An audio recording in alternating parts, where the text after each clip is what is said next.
Oke, tadi dimulai dari salah paham tentang kebahagiaan, terus sumbernya kebahagiaan. Sekarang kita sembuhkan penyakitnya.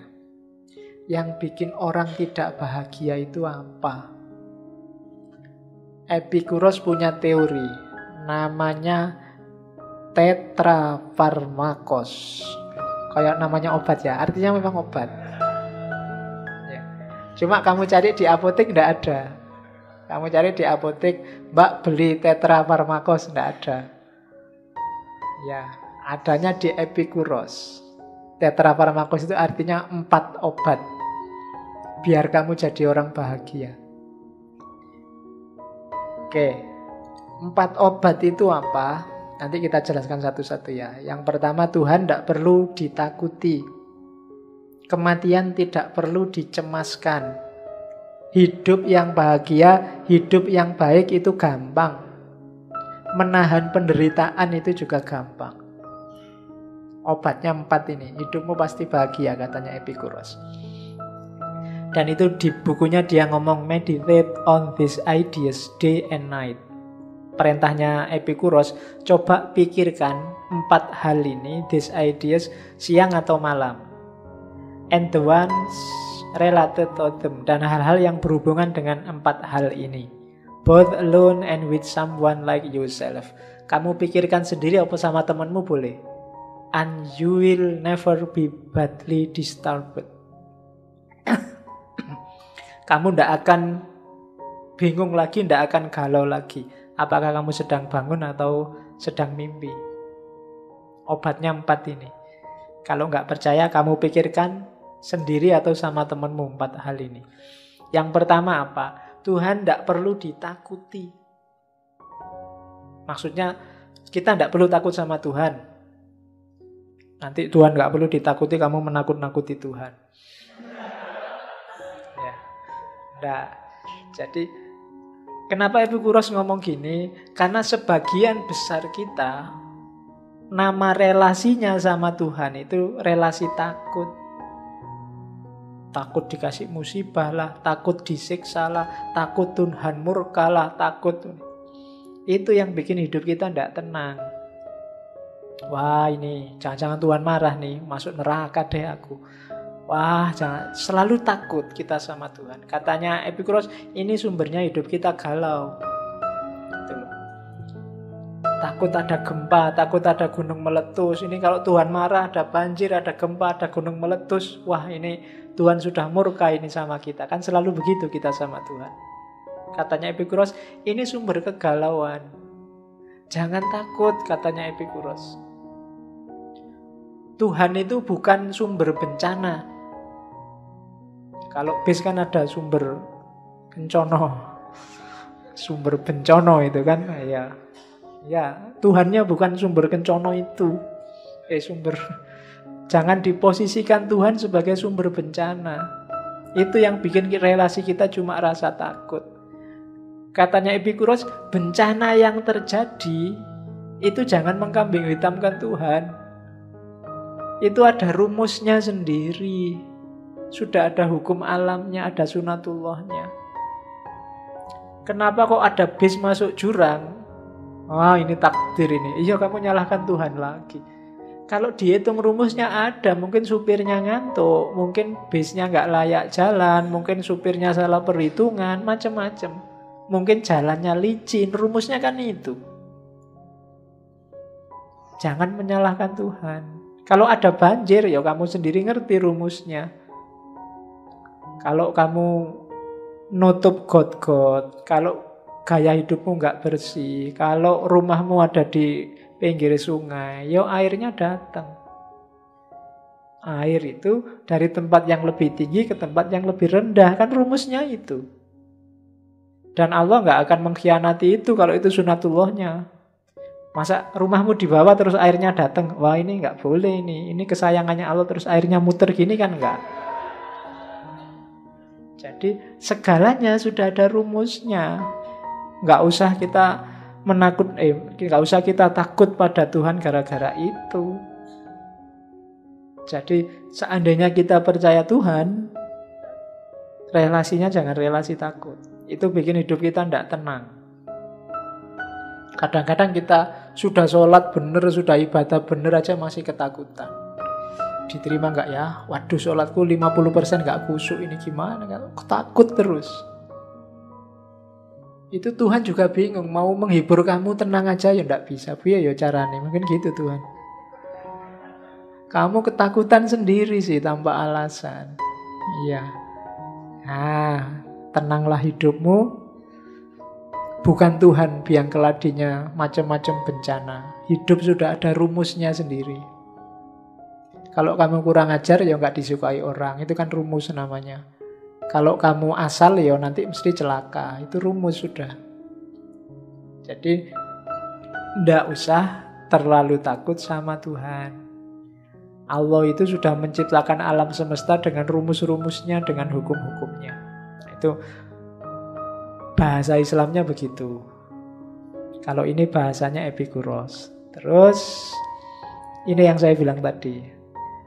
Epikuros itu njajal pakai logika, menganalisis Tuhan. Ini dulu pernah saya bahas ketika ngomong tentang argument of evil.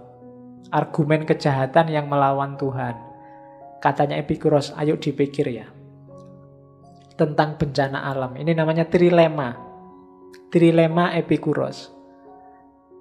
Alam ini kan banyak sekali kejahatan. Orang kan sering mengaitkannya sama Tuhan. Tentang kejahatan, apakah kejahatan manusia atau kejahatan alam. Itu kira-kira kehendaknya Tuhan atau bukan, kekuasaannya Tuhan atau bukan. Epikuros tanyanya gini, trilema itu kelanjutannya dilema. Kalau dilema kan ada dua pilihan, kamu harus milih salah satu. Kalau trilema itu 3 persoalannya. Kalau 5 berarti pancalema. Ya nanti Pancasila kalau nggak jelas maunya kemana jadi pancalema. Oke, katanya Epikuros, kira-kira kejahatan itu Tuhan mau tapi tidak mampu melenyapkannya. Kalau kayak gini, berarti Tuhan itu tidak usah ngaku dia maha kuasa. Wong Tuhan kok tidak mampu. Terus pertanyaan kedua, kalau memang Tuhan mampu, kira-kira Tuhan mampu, tapi dia nggak mau, ayo gimana? Oh ya berarti nggak usah ngaku Tuhan juga. Tuhan katanya maha penyayang. Masa tidak mau menyingkirkan kejahatan? Problem kedua. Problem ketiga, ya Tuhan itu mampu juga mau, maha kuasa, maha penyayang. Loh buktinya masih ada kejahatan. Loh, Tuhan itu berarti kalau begitu ya tidak mampu, ya tidak mau. Ya kalau gitu nggak usah disebut Tuhan. Ini namanya trilema.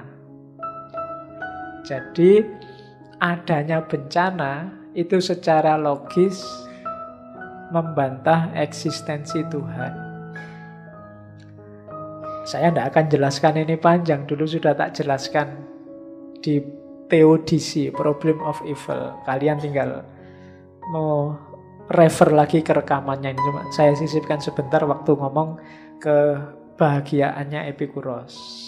Kita lanjutkan ke untuk menghindari ketidakbahagiaan yang kedua. Kematian. Yang bikin orang galau, yang kedua, sebagian besar adalah tentang kematian. Banyak orang takut nasibnya besok setelah mati. Sehingga hidupnya tidak tenang. Banyak hal yang bisa dia nikmati, tidak bisa dia menikmati. Karena membayangkan besok, aku kalau masuk neraka, disetrika, ditusuk-tusuk, dibanting-banting kan.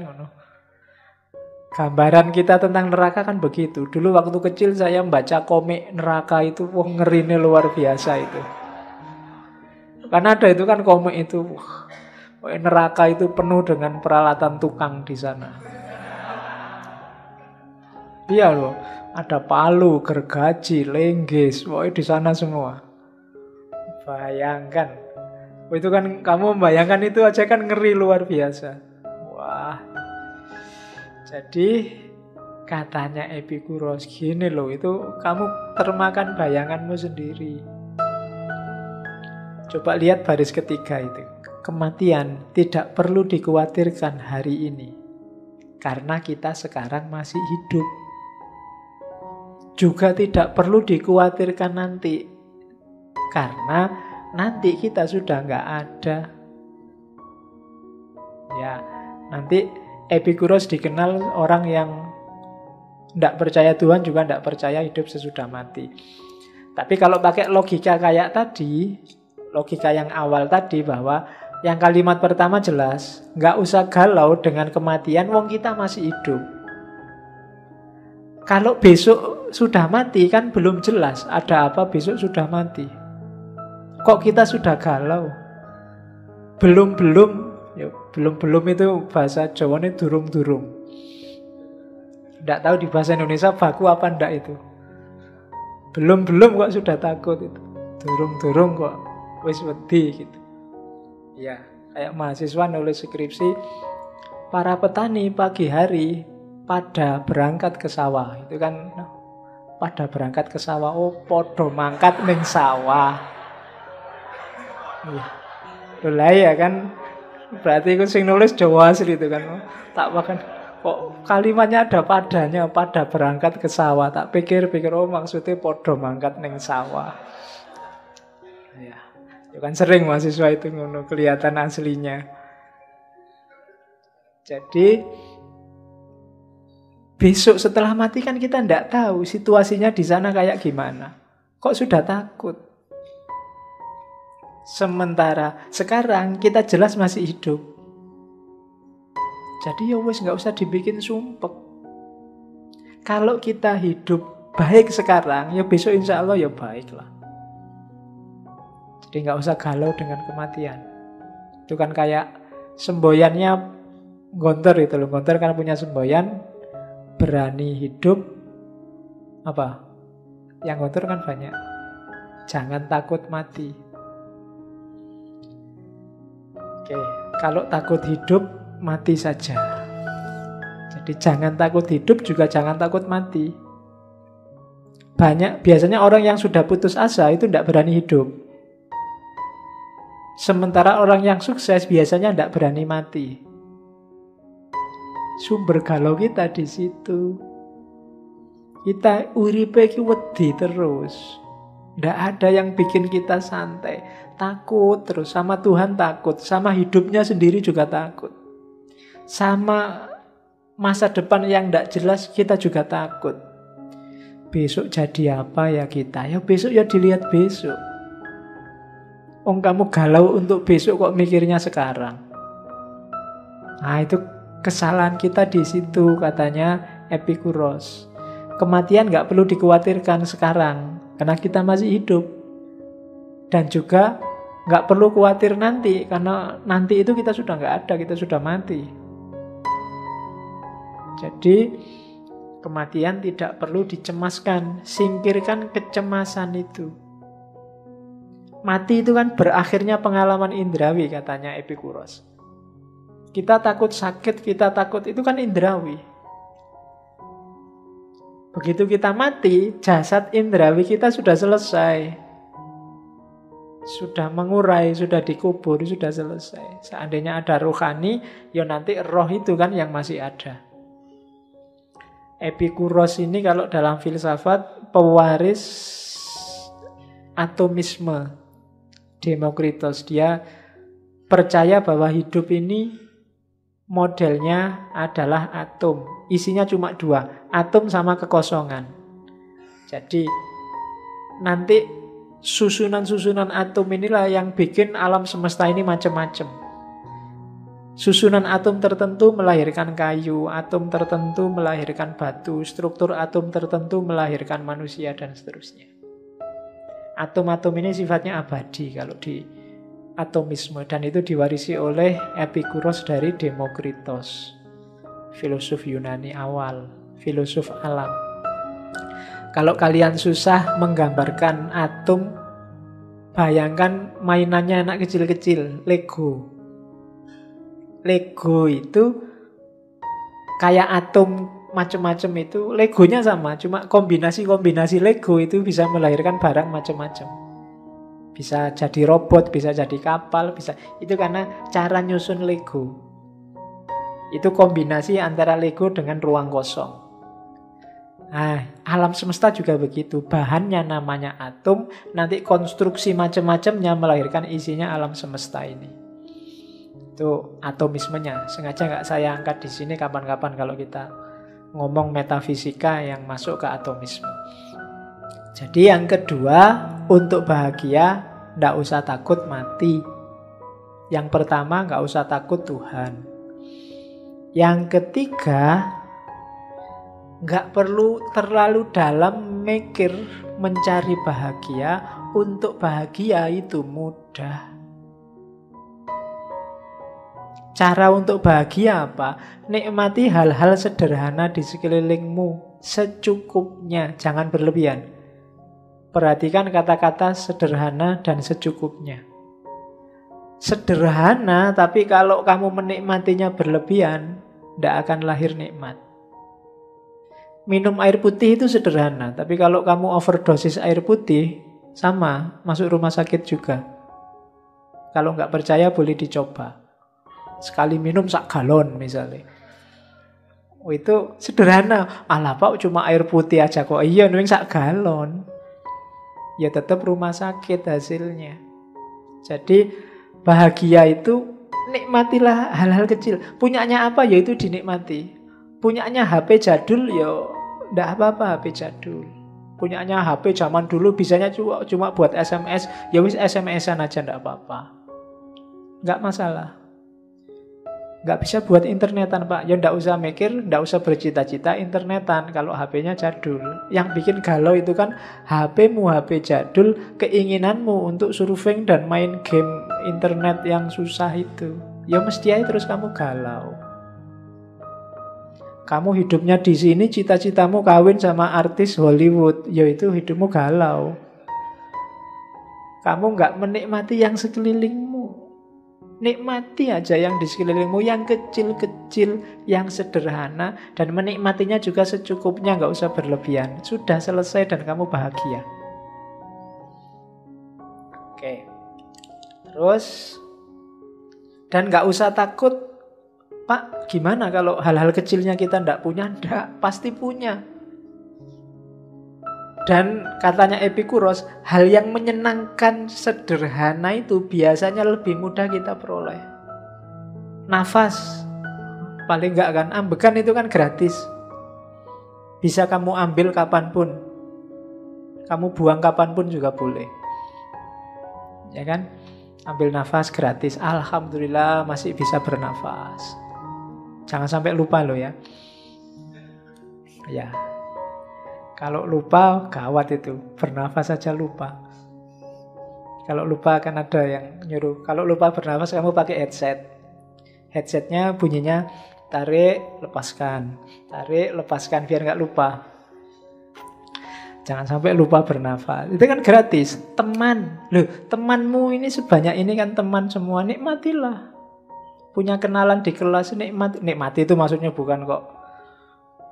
Ya, jadi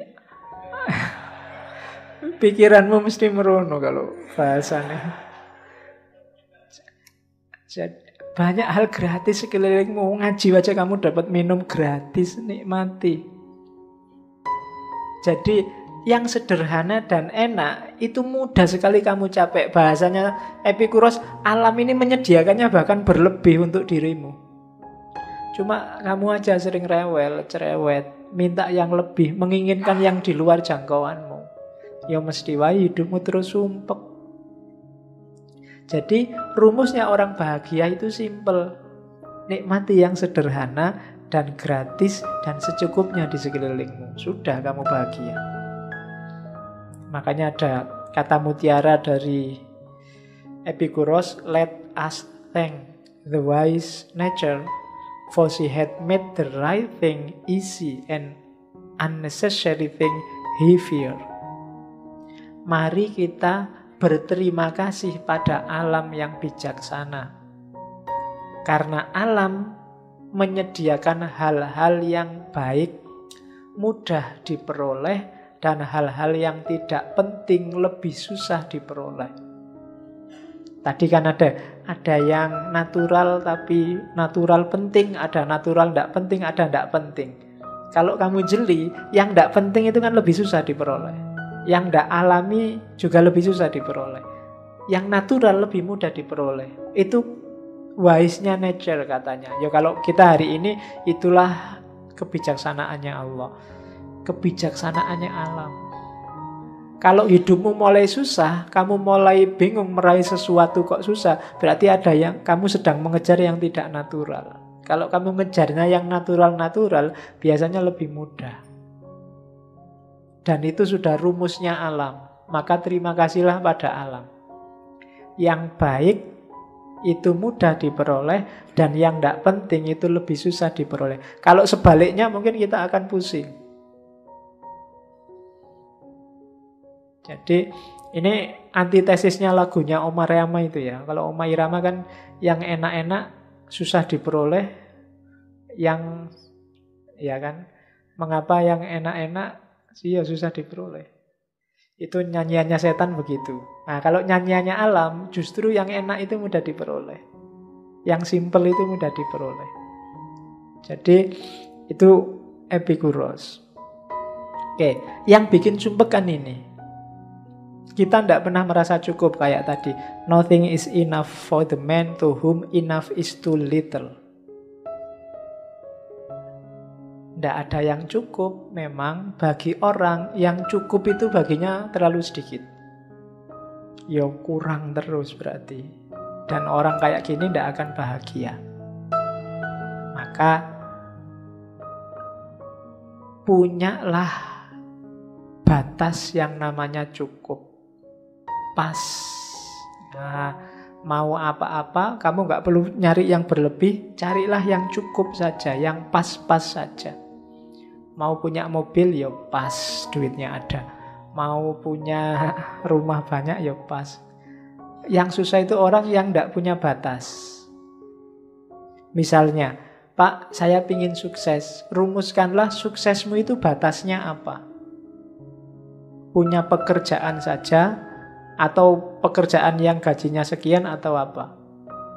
Kalau sudah terpenuhi, ya sudah, syukurilah. Kelemahan kita biasanya, batas kita selalu mulur. Itu filsafat kebahagiaannya Surya Mentaram kemarin. Sumber kegalauan kita adalah kita selalu mengulur batas, bikin kita tidak pernah bersyukur.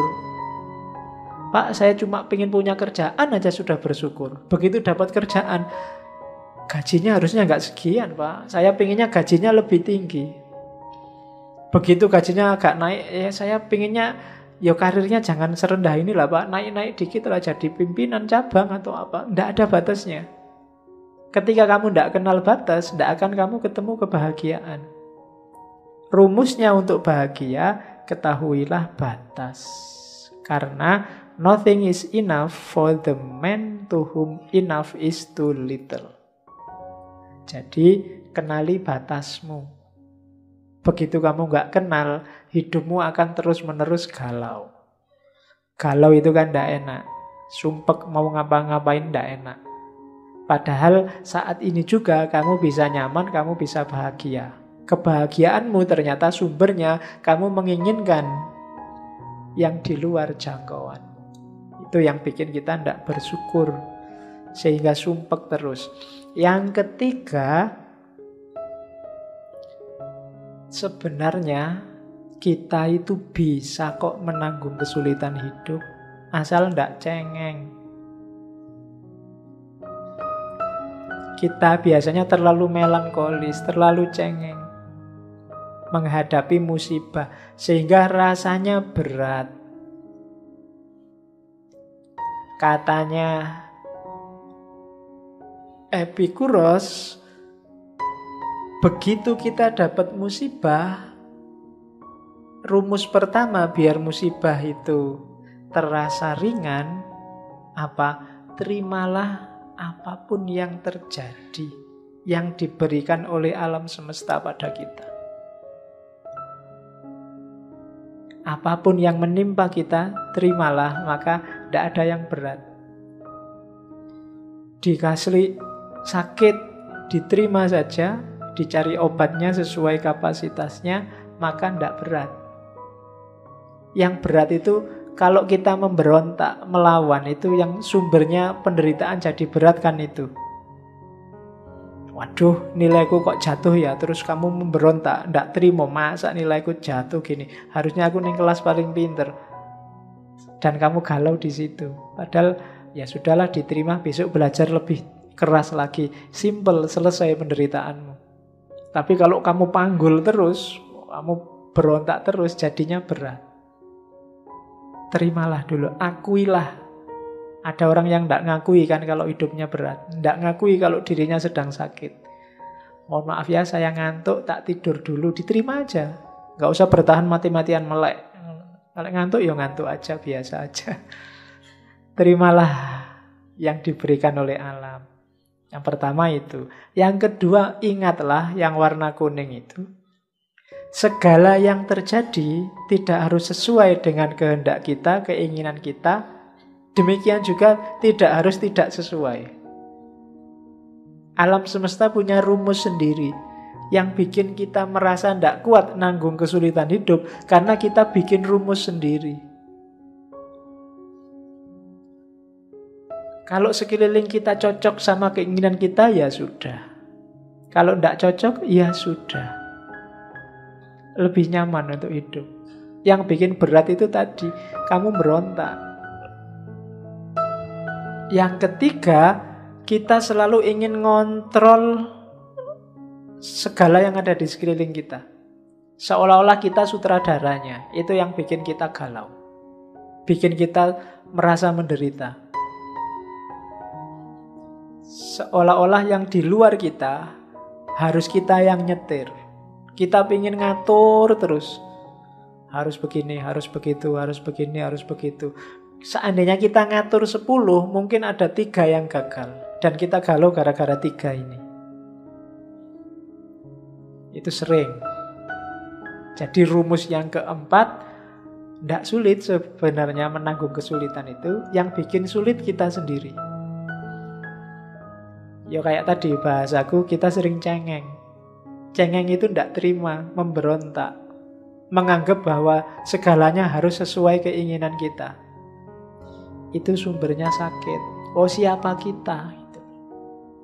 Pokoknya harus begini, pokoknya harus begitu. Nah, itu namanya tidak paham rumusnya hidup, katanya Epicurus. Hidup itu ya tidak selalu sesuai dengan keinginan kita. Juga tidak selalu tidak sesuai. Kadang sesuai, kadang nggak sesuai. Itulah hidup. Jadi rumusnya itu. Besok Ahok jadi gubernur apa enggak, ya kamu tidak usah galau. Kalau gagal ya ndak apa-apa. Jadi juga ndak apa-apa. Wong memang kita manusia, kita bukan sutradara.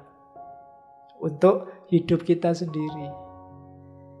Jadi rumus yang keempat, ndak sulit kok untuk menanggung kesulitan hidup. Karena ada orang yang merasa, wah ndak kuat ini sudah di luar batas. Ndak, masih di dalam batasmu, jangan khawatir. Asal kamu nggak cengeng aja. Jadi jangan takut sama Tuhan. Jadi Tuhan jangan terlalu ditakuti. Dia maha penyayang kok, jangan khawatir. Yang kedua, jangan takut sama sakit, sama kematian. Yang ketiga, hidup itu simpel kalau ingin bahagia. Yang keempat, untuk menanggung kesulitan juga pasti kamu kuat. Kecuali kamu cengeng.